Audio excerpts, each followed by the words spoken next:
Happy Casual Wine Geek Wednesday. It's the high holy day of Wines Day. We're here to celebrate. Praise the grape. Praise the grape. What grape are we praising today? The holy saint of Riesling. Yeah, our theme today is Riesling. The title, Everything Happens for a Riesling. It all happens for a Riesling, friends. Yeah. Sometimes that Riesling is dry. Sometimes that Riesling tastes like a tire fire. Yeah, I was like, sometimes it's wet. I mean, yeah, it could be wet. Sometimes it's sweet like your disposition. Sometimes it's dry like my sense of humor. You know, that's the beverage I'll be having 7 of. Thank you much. Yeah, Riesling, it's the best. Well, and it's so great because it's such a versatile grape that grows well, not everywhere, but some places. Washington being one of them. Yeah, you know, like we do. And our good friends over in Alsace, or our good friends over in Germany or Austria and Germany. Yeah, we got lots of stuff to go over today. We have 5 bottles. Oh, and apparently Maine grows Riesling. Oh, yeah. Couple of big shout outs today. We'll get to that. Do we have any housekeeping? Well, we have in a mere 3 days' time our mimosa meet and greet. Mere 3 days. If you haven't signed up, you send us an email. Yeah, because there are very few spots left. And you know what we're doing? We're buying you a drink. Yeah. If you come and hang out with us for a little bit. Because we like drinking and we like you. And those things go together. So you're welcome. Like a Riesling and a screw top. Yeah. I tried to say top and cap at the same time. That didn't work. A cap top. Screw cap? I don't know. Top. The other housekeeping that we have is our merch page is up. Yeah. Do you want stuff? Do you like things? I love things. I love stuff. I like wine stuff specifically. Supporting a good local cause. A little podcast cause. You know, the little podcast that drank a bunch. There needs to be definitely more research. drinking. I am continuing my education. I am teaching the children. You know, I've had people ask, "Where do you guys spit when you're doing this podcast?" Absolutely fucking not. We drink. We drink. Now, we don't drink an entire bottle, generally. On occasion, we go through a couple of bottles. Well, I mean, we do have dinner afterward. So yeah. Tonight, like, I'm making a big pot of red curry with which to drink all of these Rieslings. And there are 5 of them, and I'm very excited about it. Cheers. Happy Riesling Podcast Day. Because everything happens for a Riesling. Everything happens for a Riesling. Someone write a musical. Put it on Broadway. Give us credit for it, though. Fuck yeah, give us credit for it. We want those residuals, baby. Oh, God. Does this not smell like... delicious? Mm-hmm. Tell me... What? I'm busy smelling. Mm-hmm. Well, that's why I like these glasses, because you can really stick your schnoz in there. Get those fruity notes. Get those Riesling markers. Oh my God. I love Riesling. So this is a Trocken. So this is a German estate Riesling from the Rheingau. It is a screw top. Yeah, it is a screw top. It is a still wine, they let me know. It contains sulfites, they let me know. It's 11.5%. It's delicious. It's a Qualitätswein, so it's of quality. It's delicious. Drink it with everything. Everything. And it's this is our classic sort of German Riesling that we're tasting today, because we have Riesling from Germany, we have Riesling from Oregon, we have Riesling from Washington State, and we have Riesling from Maine. Yeah. Thanks, Chaz. Now, Chaz is one of our Patreon people, and we've given a shout out to her before. She is a first officer with Alaska Airlines. Thanks, Alaska, for hiring awesome people like Chaz. And she sent us this Riesling, found it on her travels, and so we're going to taste it today. Yeah, I'm pretty excited. Yes. And then you brought the last bottle of wine that exists ever. That I know of. This is our last bottle from our apartment. So the other wine that I brought today, because what do? We take 2 bottles. Always take 2 bottles. This is actually late harvest. This is a dessert wine, Riesling from here in Washington, and it's by a winery that is no longer with us anymore. They since had to move. He relocated down to Oregon, but this is Scarborough, so they used to be down in Sodo, right next to Curlew, and I've never really been a dessert wine fan until I had this, and then we bought a case. You bought a case of this? Well, yeah, and this is the last bottle. This is it. There's no more after this. Yeah, there's no more after this. And it's 2009, so it's almost 10 years old. And we should speak to that because Riesling is a white wine because of the high acid and because of the grape. And we can talk about this at length later. It can go in your cellar for an extended period of time. Now, it has to be of a certain quality level. Yes, you of course. can't just get a Riesling and throw it in your cellar for 20 years and expect it to be awesome. No, you have to get like That's not how science works, friends. A high quality Riesling, preferably with some sugar, preferably with a high acid, like all these things. Yep. But it's a white wine that you can cellar, and you can find some amazing, amazing Rieslings for really, quite affordable. If you're looking for something for a dinner and are looking for a white, you can get a nice bottle. Yeah, this German Riesling that I brought today was $16.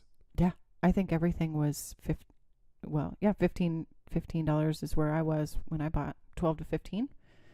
And then I don't know what Chaz spent on the one from Maine. Well, it would be impolite of us to ask. I know. We just want to say thank you. Thank you. Thank you very much. I don't want to ask how much that late harvest Scarborough. They're usually pretty spendy. I honestly don't even remember. You don't? It was a couple years ago when we bought it. And we've given them out and we've had them, with here and there and whatnot. But they usually run about $30 for a split, which is like a half bottle in general. Yeah, because that's a $3.75. Mm-hmm. Yeah. So it's like a $60 bottle of wine, basically. And it's so good. I'm going to make the curry extra spicy. Really? All right. Let's do it. Riesling, here's my contribution for today's episode. Yeah. This is all I have. It is dangerously easy to drink. Oh, it's so... Well, okay, so for you, why is Riesling dangerously easy to drink? Well, a couple of reasons. Things that that popped into my mind. One, it goes well with food. It's light, it's fruity, it has nice acid, it goes well with food. You can cellar it, it's flavorful. And it's lower in alcohol by volume than most other wines. It can be made from very dry to very sweet. Yes, and I didn't do a too large amount of research on the levels of sweetness for Germany, partially because it can get a little complicated. It actually is not that complicated, but it's the words, they run them all together, and so it ends up being like... Oh, it's like Trocken... Auslese, Trocken. Baron von Trocken Baron. Right. See, like, yeah. You're like, well, here's the one level, and then you go up a level, and then you add the Oh, she's grabbing the wine Bible. I want to make sure that we have the right information for you people. Okay, are you ready? Lay it on me. From dry to sweet. Are you writing it down? Yes. I'm taking notes all the time. So Cabernet is the most dry. Usually, this says usually dry to off dry. Cabernets are easy to drink and food friendly. Spätlese, spot meaning late, so harvested later than grapes for Cabernet. A Spätlese may be dry or off dry. Now off dry is just a little bit of sweet. Right. So the Montanore estate that you brought, which is out of Oregon, is labeled as an almost dry. Or off dry. And when you taste it, it's a little bit denser. It's got a little bit more weight to it. It kind of hangs out on your tongue a little bit longer. And there is a little bit more sugar. Not a lot. It's a little bit darker as well in your glass. In the color. Yeah. And then there's Auslese, Baron Auslese, Trocken Baron Auslese, and ice wine. And ice wine is... Ice wine. Sweet. Sweet. Very sweet. Yeah. So they just, dry to sweet. I pulled out the wine Bible. Thanks, Karen. If you don't have the wine Bible at home as a what do they call it? Oneophile? Yeah, it's like a wine geek. A wine geek. That's the Latin term. Yeah, if you don't have the wine Bible. Oneophile. We highly recommend it. It has everything in it. Everything. Yeah. Stories. It's a great facts. book. It's laid out very well. It's easy to read. It's easy to understand. It's very clear and concise in its information. Okay, so this German Riesling, the first one we started with, is from the Rheingau, which is an area. It is an estate Riesling, and it is a Trocken. Now, The driest of Trocken. It's easier, and I'll put this, I found actually a decent visual aid, because who doesn't like a picture? This like kid pictures. loves a picture.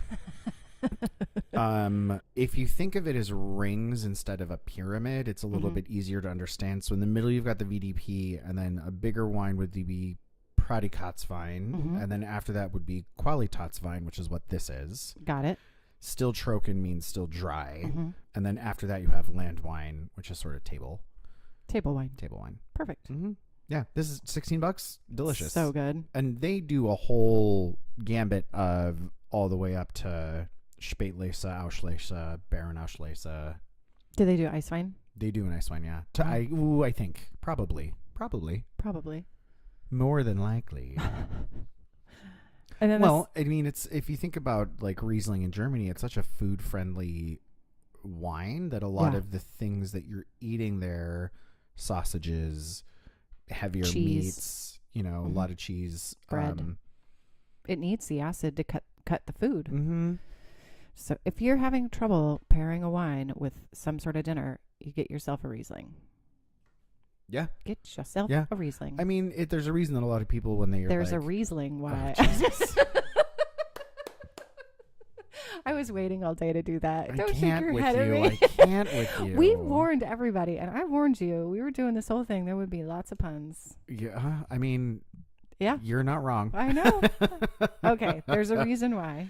Well, I mean, it just goes to speak to certain foods pop up in certain areas, and certain wines pop up in certain areas, and things I feel like have a tendency to stick around because what grows together goes together. Yeah, absolutely. There's a reason that the wine... There's shit.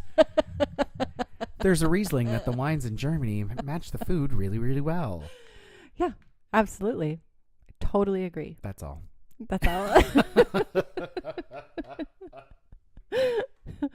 Don't mind me. I'm over here drinking. So the second wine we had is from Montanore Estate, Almost Dry Riesling, 2015. It is delish. Yeah, and compared against the German, it is got a more weight to it. Yep. And I think you just have to, in drinking Rieslings and thinking about food, it's important to compare styles, because one Riesling will not rule them all. Perfect. One I like Riesling it. to rule them all. Yeah. See what I did there? I love it. Because I'm a hobbit.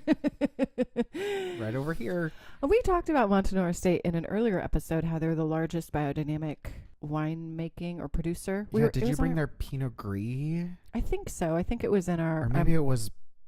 Our allergic... Pinot Noir. No, I think it was the Pinot Gris.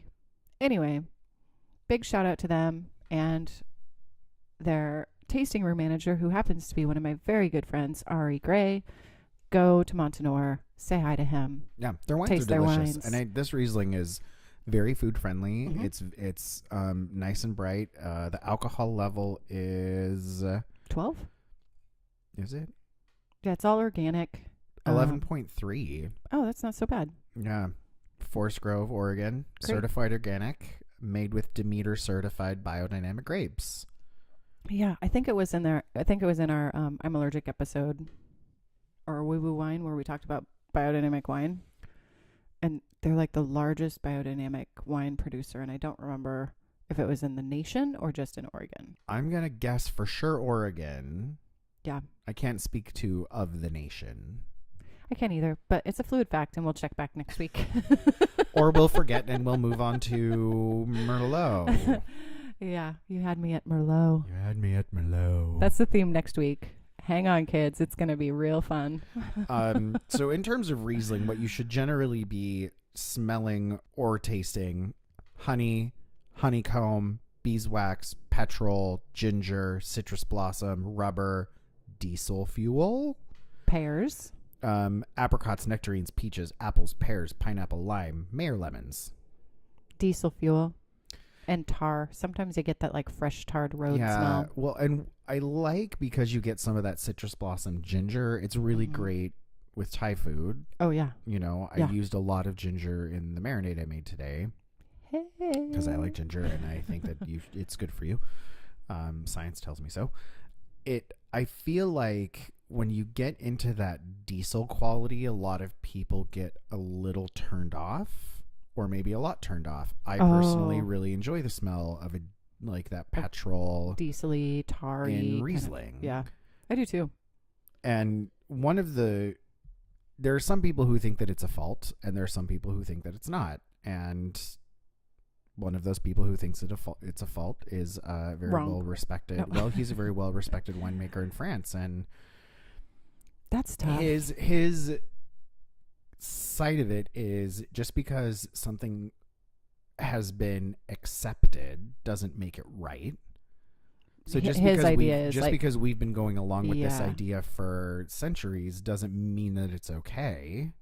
Right. It's like we say, just because you can doesn't mean you should. I get that. I mean, so it's hard, I feel like, when you're talking about, here's this bright acid, here's all this grapefruit, here's all of these fun things that Riesling can be, depending on where it's grown, and then you throw in gasoline, diesel, rubber, tar, and I feel like that does honestly give people a good enough reason to raise an eyebrow. A good enough Riesling to raise an eyebrow? Stop it. Yeah. Well, because it's so different. That particular smell is so different than, pears and apricots and fruit cocktail and, pineapple and all the things, right? It's just, I bet you have some explanation about that diesel smell. Well, so if you were to just go and pick Riesling, the grape off the vine, pop it in your mouth, chomp away, you will not get these flavors of diesel and petrol. No. Because those flavors come from the fermentation process. How ripe is your fruit? How much acid are you leaving in?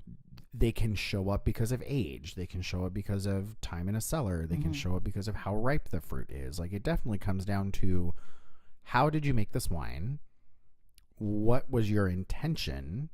Are you aging? Is it higher acid so that you can throw it in the corner for 40 years, which people have done? Yeah. And apparently they're delicious. I can't imagine living in the same place for 40 years. Oh my God, I would be so goddamn bored. I mean, maybe. Well, I mean, I had friends back home when I moved to Seattle. Some of them had never been to Seattle. And when I moved to Puerto Rico, I lived in San Juan for a while after my mom passed away. And a bunch of my friends were also like, why would you ever leave the country? Okay, first of all, it's territory. Don't need a passport. It's still part of the United States. Should be granted statehood. Or either give them statehood or give them independence. One of the two. Anyway, we're not going to get political.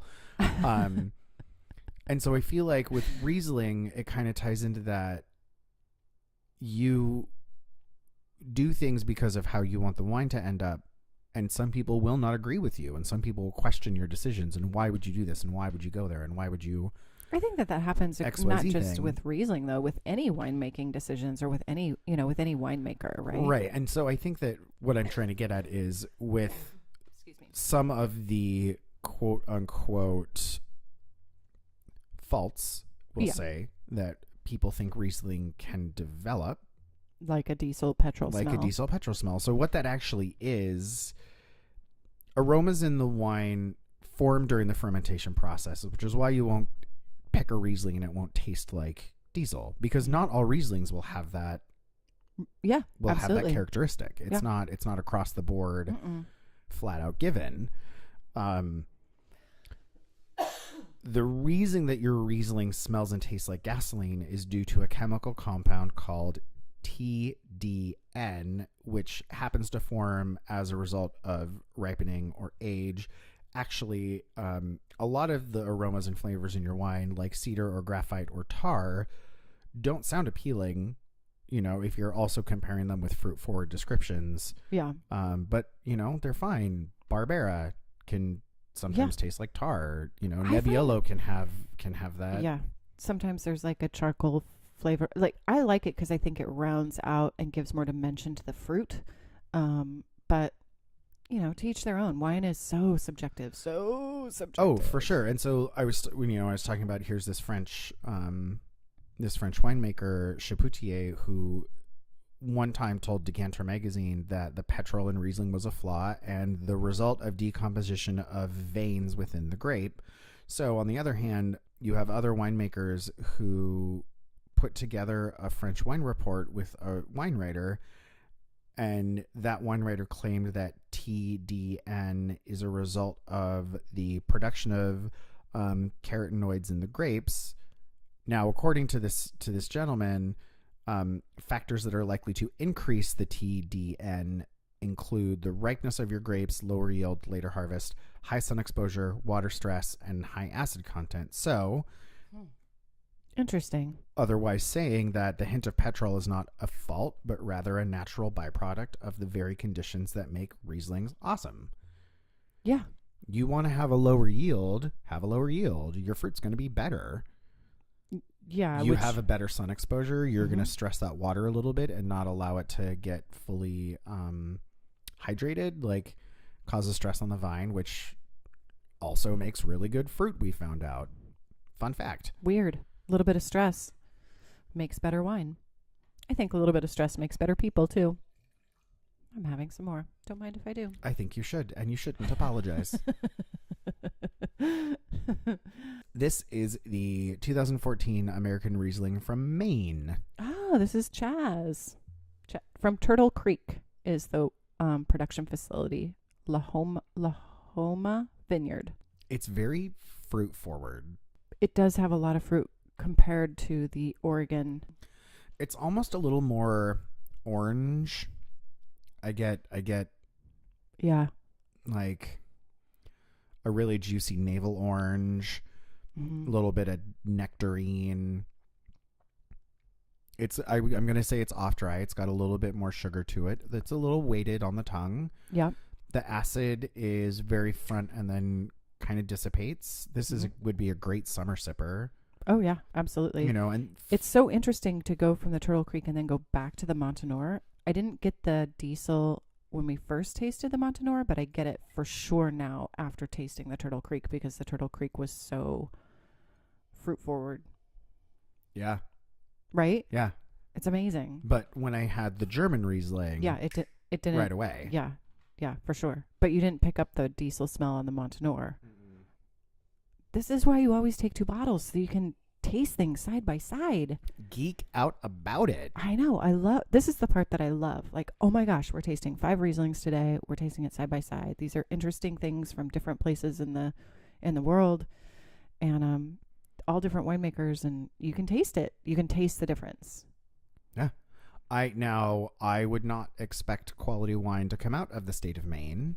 They're kind of up by New York, though. New York makes amazing Riesling. Farther north than New York. That's true. And when I think of Maine, I don't think of agriculture. Yeah, that's also true. I mean, but I've never been to Maine, so I don't know. You should call your sister. Your sister lives in Maine, remember? I mean, well, of course yes. you remember. But we talked about it on an earlier episode, how she lives in Maine. Hi, sister. Yeah. Hi, sister. She's pretty awesome. I like it. Nice work, Chaz. Thanks for bringing us a Riesling to talk about. Yeah, I dig it. I'm going to open this other one. I think you should. Just open all the things. Let's just have a heyday. Heyday. What year was the German? 2015. So the German and the Oregon were 2015. The Maine was 2014. And then this Washington State is from Mercer, and it's from 2016. Oh, our friends at Mercer. Yes. They're so great. Can I have it in that glass, please? Yes, you may. While you're pouring, can I throw some #wine facts at you? Absolutely. So Riesling is one of those things, and if you live in Washington, you are aware of the Chateau Ste. Michelle. Hi, Chateau Ste. Michelle. Which is one of the largest producers of Riesling in the world, if not the largest, hands down. Oh, yeah. And they really have been around for quite a lot of time in Washington. 76? 67? No. 50th is this year, so 68. 68? Oh, nope, 67. 67. I was right.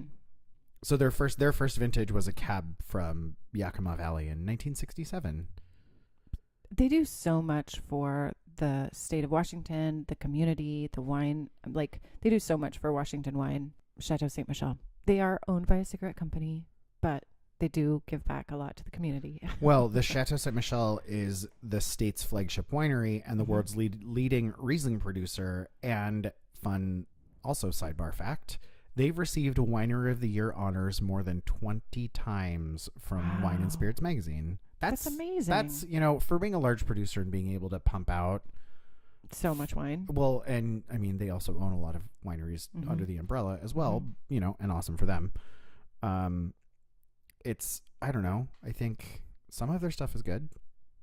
Yeah. Well, I didn't want to bring a Riesling of theirs today, but yeah, I'm glad we talked about it because they are the biggest Riesling producer. They do well, they partner with a lot of people in terms of Italian style or a German style or not just whites, but also reds, you know, Col Solar and all that fun stuff. Yep. So, another hometown hero is Mercer, which is what we're tasting. They're so cute. Their tasting room is so fun. It's adorable, and they have such nice people there. And the Mercer family has lived in Washington State forever, ever, ever and a day. Hang out on the patio, drink some wine. And they put out quality wine. I agree. So, where do you think this Riesling grape came from? Where did it grape us with its presence?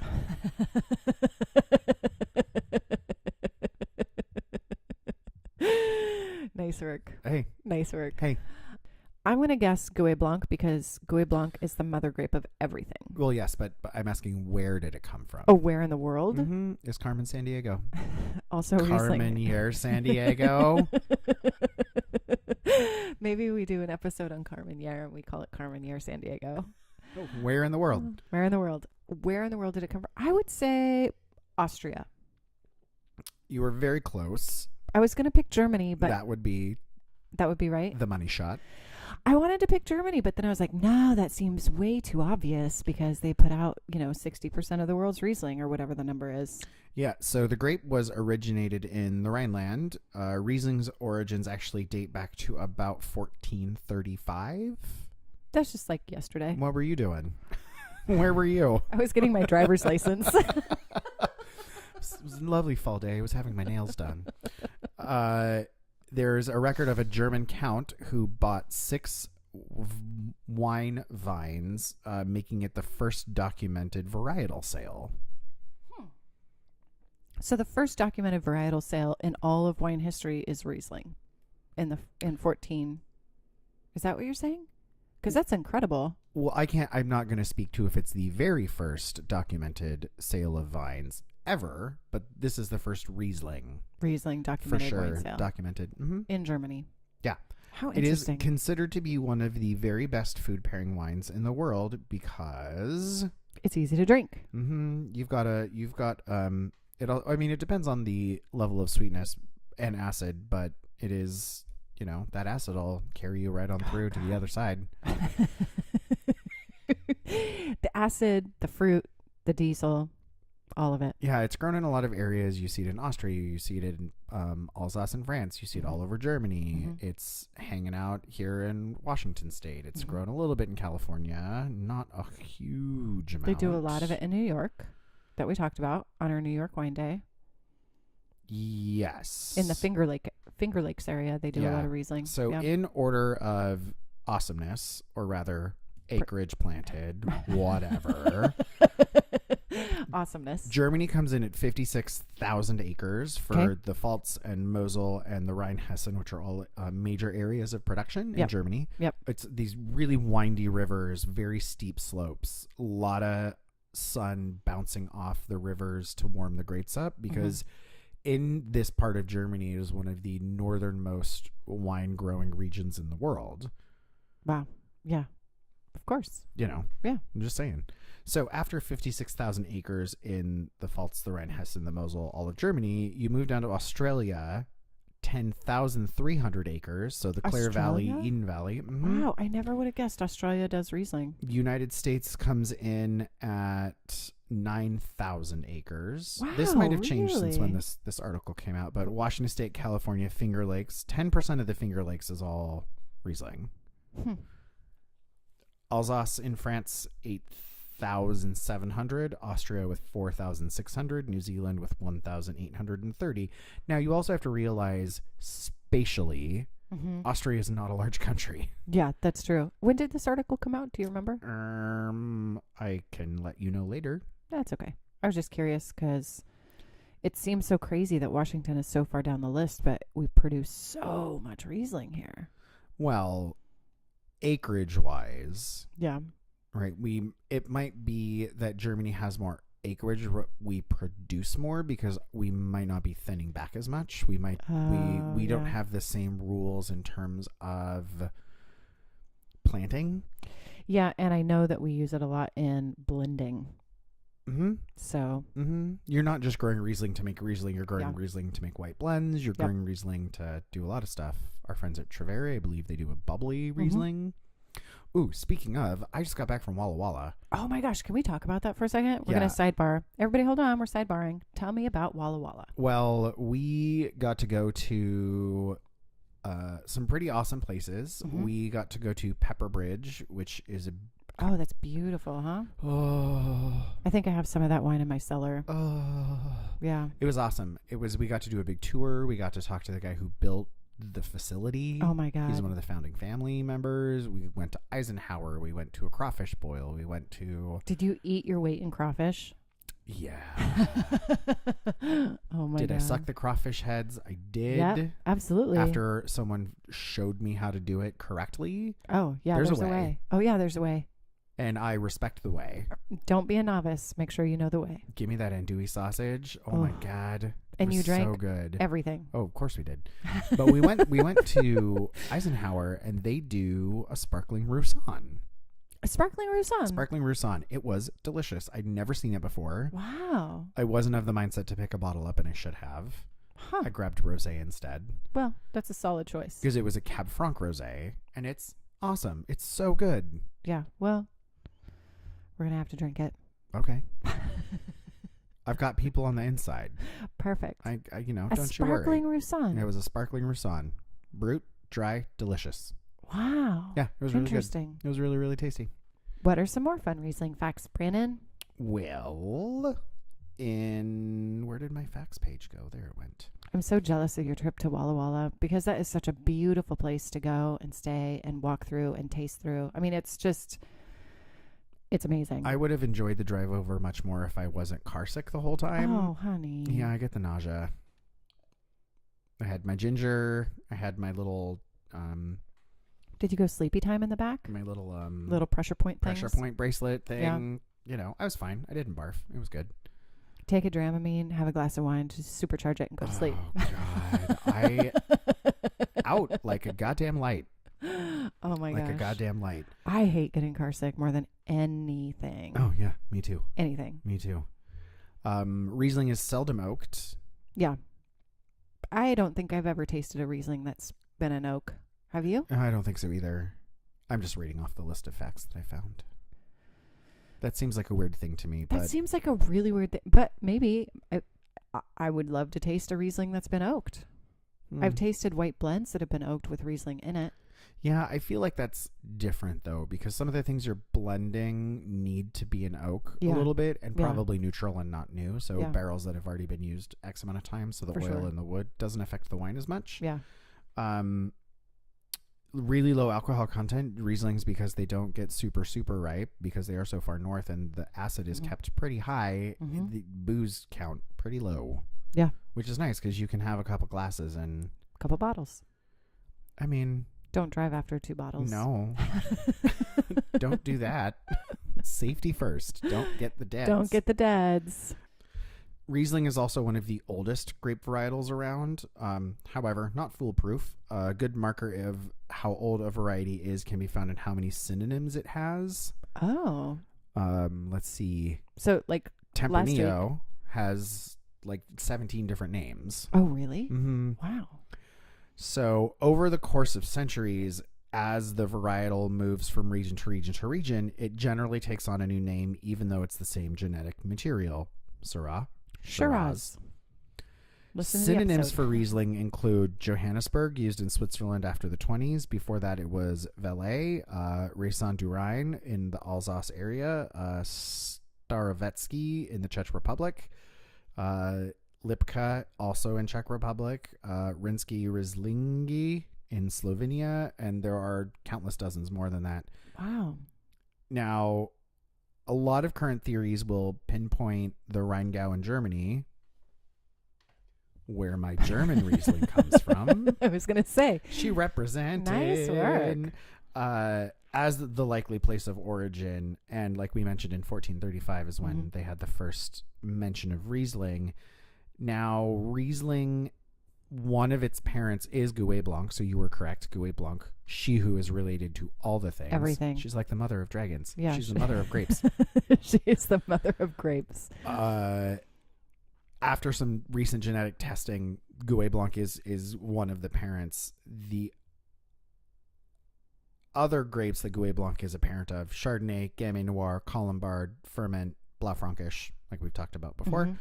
Riesling is very good for cooler areas and growing. Yeah, for sure. It benefits from a cooler growing season. It is the 20th most planted varietal in the world. Okay, so we know that Cabernet Sauvignon and Chardonnay are up on the tippy tops of the list, right? Yes. I'm going to guess. Do you have the list in front of you? Not that list. No. Oh, it's the 20th, you said? Yeah. Riesling is the 20th most planted varietal in terms of total acreage at 120,000 acres worldwide. Where is it most planted? We've already talked about it. Germany. You're then welcome. Alsace, then Washington State, then Australia, then California, then Ontario, then Oregon, then New York, then South Africa. Oh, South Africa. I never thought about that, but So I think that this article must have come out after the last one because the numbers are higher. Oh, got it.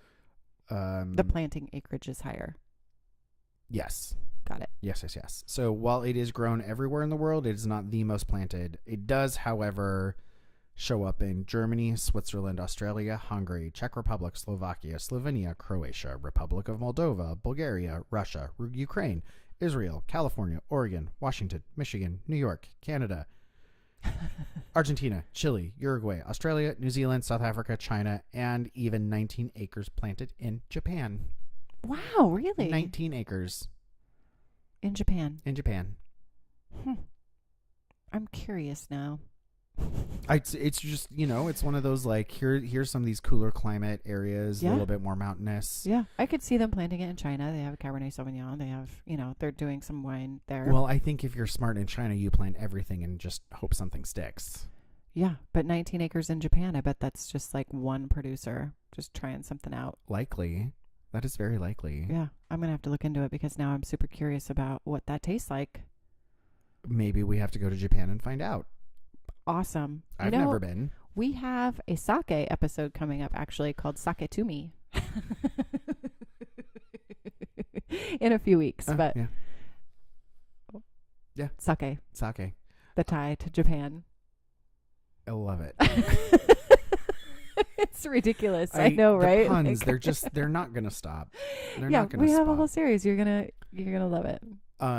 Riesling, let's take a moment and talk about sweet versus dry. I feel Perfect. like Riesling has this preconceived notion that it has to always be sweet, and that is not the case. It's not the case. Absolutely not. I think that sweeter beverages, sweeter wines, White Zinfandel, certain rosés, even some Chardonnays in the United States, we have such a sugar focus in this country that is not the same in Europe. Yeah, and so that's true. I feel like sweet wines are made sweet for a reason, not just for drinking. Yep. But, what the fuck do I know? Well, you know a lot because you have a podcast. You know what? You want to be an expert? You set up your own podcast. You can be an expert on everything. I know a lot because I've been in this industry forever and I have a degree. Right. You went to school. You've been in the industry for a long time. For a year. I got my diploma a year ago. Yeah. And we started this podcast like almost a year ago. Our year anniversary is coming up ish. We had a rough start. There was a equipment malfunction. Those old episodes, some will never see the light of day. One of which is actually on our Patreon page. So if you want to listen to our very first episode that we ever published, you have to be a Patreon member because we are not putting it out to the public. Yeah, that was a rough Hey, we were new. Brand new. The sound quality was not as it is now because it's amazing now. You're welcome. You're welcome. Yeah, so I think that sweet Riesling got this sort of bad rap as being this, generally sweet thing when it's not. I like a high acid wine. I like a Riesling if it's dry. I like a Riesling if it's German, Austrian, Alsace, all the things. I do like this Montanor. This has a nice it's complex awesome. It's going to be flavor. great with dinner. Yeah. Yeah. I mean, they're all going to be great with dinner. They're all going to be great with dinner. I think, and generally Americans tend to expect Riesling to be on the sweet side. Yeah. If the label does not indicate different. So I feel like if it doesn't say like dry or off dry or almost dry or something. So if you don't know what trocken means, how are you going to know? If you don't know, and this also falls into places in Europe starting to label by varietal, which they do in Alsace anyway. They don't do it almost anywhere else in France. They're starting to. But in Germany, it's always labeled Riesling. Yeah. We've talked about bottle shape more than once. Yep. It's this is considered a Riesling bottle. Yep. It's got its own glass. It's the tall, skinny bottle. Yeah. Tall and thin. Definitely not like myself. Short and swarthy is what I would call me. So when I was first learning about Riesling, it's hard to understand and like really retain the information of dry to sweet and what the words are, right? One of the little tricks that I was told is if it has a lower ABV, if the alcohol in it is lower, odds are it's going to be sweeter because the sugars haven't transferred into alcohol. Yes. Right? Yes. So the dessert wine, as we're going over to sort of a late harvest kind of ice wine, their alcohol content is going to be 9%-ish, I would imagine. And on the more dry, you're going to get 11.5 around that. Now, this late harvest that I'm about to open is 11.5%. Is it really? Yeah, but... See, that throws my whole theory out the door. But it's a dessert wine, right? It's late harvest, so... Yeah, well, see, I try to help. I just get you more confused. Well, you learn a thing. But yours is also in a smaller bottle. In the larger bottles, I would imagine that would be the case, right? I mean, yes, you should look at the alcohol of the beverage you're drinking, and it should give you somewhat of an idea of how sweet or dry. But in Germany, it will be. That's why you have those sweetness levels, because you just know, oh, it's a Trocken, it's going to be on the dry side. Oh, it's a Trocken Baronauslese. It's all. Yeah, on one of there was like a few of the labels coming out of Germany that has the little graph and where it is on the sweetness graph. I was looking to see if yours had it. Oh, smell that cork. OMG. Right? That smells really good. So 2009 dessert Riesling coming at you from Scarborough. Look at that color. Wow, we're gonna have to take a picture. It's like honey, golden. Everything else had a lot of green hues to it. This has such a. It's almost yellow, almost, but it definitely gold. Honeycomb that smells like. Oh my God, this smells like beeswax. So good. It smells like a beeswax candle. It smells like when you open up your little honeybee boxes. Have you ever been around the honeybee boxes? I've seen them from a distance. I've never been next to them. So when you open up the honeybee box, this is what you smell. The like waxy, sweet. Wow. Thank you for sharing this today. I know this is a very special bottle. Delicious bottles were meant to be shared with good friends. I love you, Brandon. Thank you so much. You're welcome. I like opening up things with people that will appreciate them. That's one of the things that I love about this podcast is if we have a special bottle or something interesting, we're like, oh my God, yeah, bring it, drink with us on Wednesdays. Open up your special bottles. If you're listening to this podcast, not while you're driving, but say you're at home, like making dinner. Yeah. Open up a special bottle. Tell us what you're drinking. I'm very, very interested. Yeah. Send us a picture. Is it a Tuesday night? Should you open that really great Chianti you've been waiting to open and make a nice good pasta? Yeah. Do so. Yeah, tag us on Instagram or Twitter or Facebook. You can find us on all the social medias. All the socials. So let's talk about where the word Riesling might come from. All right. Because I'm a language nerd and I like how words evolve. I think it's fascinating. Yeah. So the derivation of the word Riesling is not very clear. There's one theory that connects it to the characteristics of the actual plant. The grape plant? Oh, interesting. Which is common in certain parts of Italy and France, talking about how the grape bunches hang or the color of the leaves, or you're talking about the vine itself, like the stalk. So, for example, Rus, R-U-S-S, means dark wood, and the Riesling vine consists of a very strong, dark trunk. Also, the bark has deep grooves with the resonant root word meaning Rissig, R-I-S-S-I-G, and more likely connection is actually a negative characteristic of Riesling, mostly that it has a poor flowering. In cooler weather, it won't flower as well, and described by the German words of Vericellen or Duracellen. I don't speak German, so Is Vericellen from the same root word as Verasion? Very likely. With flowering, when it flowers, and then the grapes change color. That's I would put money on that. Okay. To put me on Jeopardy. Bring it, Trebek.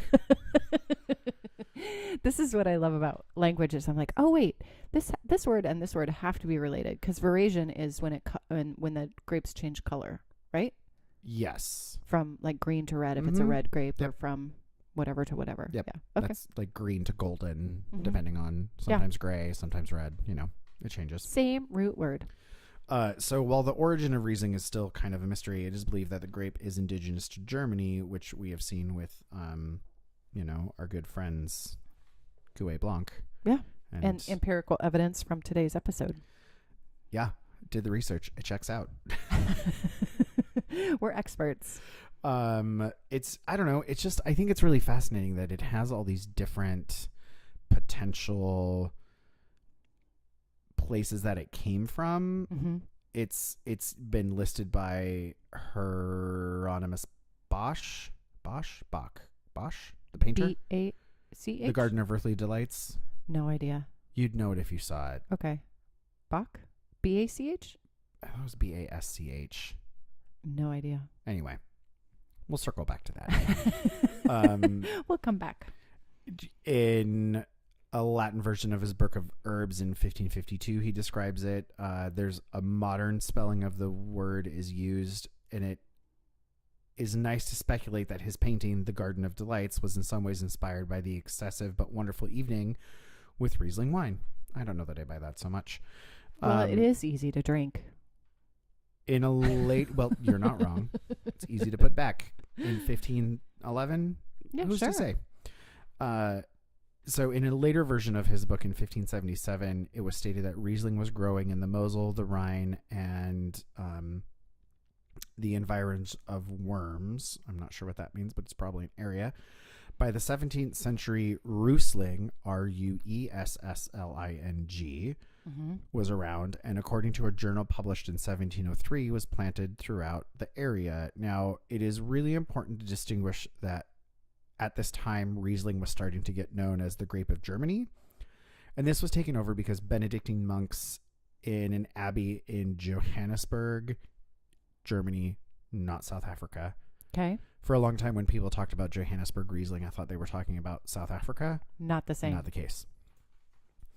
Johannesburg is in the Rheingau, which is an area in Germany. So in 1716, the Prince Abbey of Fulda had bought a very rundown priory, ripped everything out. The gardens were not tended. The vineyards were not tended. They planted Riesling, and then restored all these vines, planted all this Riesling, and then did that all within 5 years. So then in 1721, it depends on who you talk to, they had roughly 294,000 vines planted. Wow. That's a lot. Yeah, 1720. And they're like So cultivating this is all when this- you really see Riesling kind of coming into its own in Yeah. Germany. Yeah. Mid-1700s. It's mid-70s. No big deal. It's totally mid-70s. 1700s. So those vines were purchased from Rudelsheim, Erdenbach, and Florisheim, which further indicate the extent of the grape. So those are farther out than this area that we're talking about. So they were brought to this area from farther away. Does that make sense? Yeah, and this is what you're talking about earlier, where it's the first recorded time of... Well, this is now 200 selling. years in the future. Oh, I see. Okay. 300 years in the future. From the 1400s to the 1700s. 1700s, right. So you've got Schloss Johannesburg, which really set the standard for the grape, which is why it was known as Johannesburg Riesling. Got it. Because here's a Schloss, castle, chateau, depending on who you talk to, ends up really sort of laying the course for standardizing like what this grape can and can't do. And a lot of other areas around it actually end up decreeing that Riesling should be planted in those areas to copy Johannesburg. Interesting. You do a thing really well and people are going to want to follow suit. Yeah, that's true. That's true. You know, in 1744, the Bishop of Speyer, the Cardinal Christoph von Hutten, insisted that the destruction of the Elbing vines, get rid of them, planted Riesling. And more important was the proclamation of Clemens Wenceslas, who was in May 8th, 1787, said that all inferior vines should be dug up and replanted with noble varietals. He meant Riesling and the Mosel Sarroir, which also celebrated a bicentennial of the Wenceslas pronouncement. So you've got people saying similar in Burgundy, the Dukes of Burgundy, who were like, fuck that Gamay, get rid of it. Right. Only planting Pinot Noir. That's it. Fuck That's that, all we want. Fuck that weird thing that's been growing here for a couple hundred years. We're only going to plant Riesling because someone else set a precedent. Oh my gosh. Pretentious wine fucks, all of them. Well, but now you... I'm kidding. But now... But now you have Riesling. You in have this Riesling. area. Yeah. Mm-hmm. Yeah. No, you're right. I'm just saying. You're right. I'm just being sassy. I'm just saying. Now that I've had a few glasses of Riesling.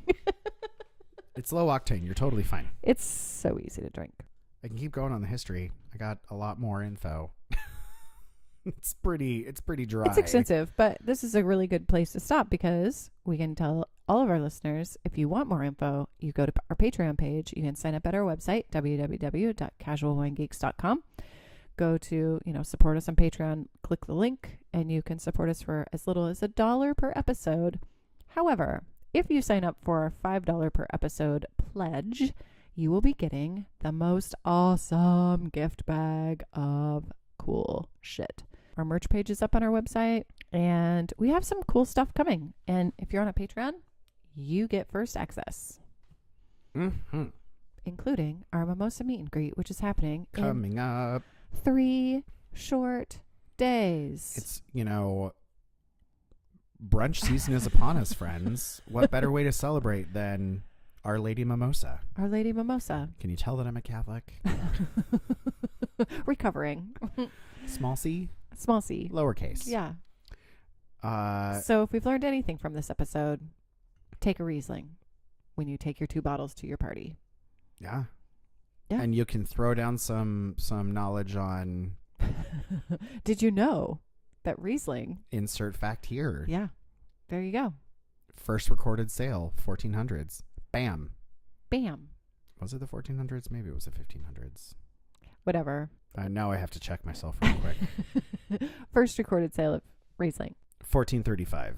So the cellar log actually says that Klaus Kleinfisch sold this count 6 vines of Riesling for 22 solidi, which was a monetary unit. There are other contenders for the honor of first planting, though. The Wachau in Austria, Westhofen in the Rheinhessen, and Alsace region all contend with the dates of 1232, 1402, and 1348, respectively, just to name a few. So, wow. I mean, it's one of those, who do you talk to? Okay, History is not a straight line. Right. So let's take the 1432 date. 1435 date. 1435? Yeah, that's when the Count bought those 6 vines. Okay, so let's take the 1435 date. That is 60 years before Columbus even got on his little boat and decided to like go exploring to the New World or to India. Like, right? Yeah. That's so long ago. Yeah. In my mind, I have a hard time with time because I'm like, oh, 1492, it wasn't that long ago. But when you put it into perspective of what else was happening in and around that time frame, it was a really long time ago. It was a long time ago. Yeah, it was a really long time 700 years ago. Yeah. 600 years ago. I was getting my license. Hey, doing the Lord's work. Doing the Lord's work. Well, thanks for listening, everybody. Yeah, so hopefully you learned to think about Riesling. We kind of pontificated and, sassy pants our way through. I think stuff like this is really fascinating, and I know that it's not necessarily the fun, glitzy side of wine, but I find how words change and how things are purchased and planted and ripped up, and I think it's interesting, and I think it's fascinating. It's super fascinating to have like a few tidbits to be like, oh, I brought this Riesling because, Riesling XYZ. Like, pick one fact, right? Acid. Did you know that the diesel smell comes from this chemical compound called TDN? Yeah. I mean, you can throw down a little fact and be interesting at a party for all of us introverts that like to have facts in the back of our mind. Hey. It'll start a conversation. You never know who could be into wine. Or a lot of things. Yeah. Who knows? I don't know. Not me. I'm going to have another glass of Riesling. We're going to have some Riesling. We're going to have some curry. Thank you guys for listening. And always take 2 bottles. Always take 2 bottles. We love you. Ciao. Bye-bye.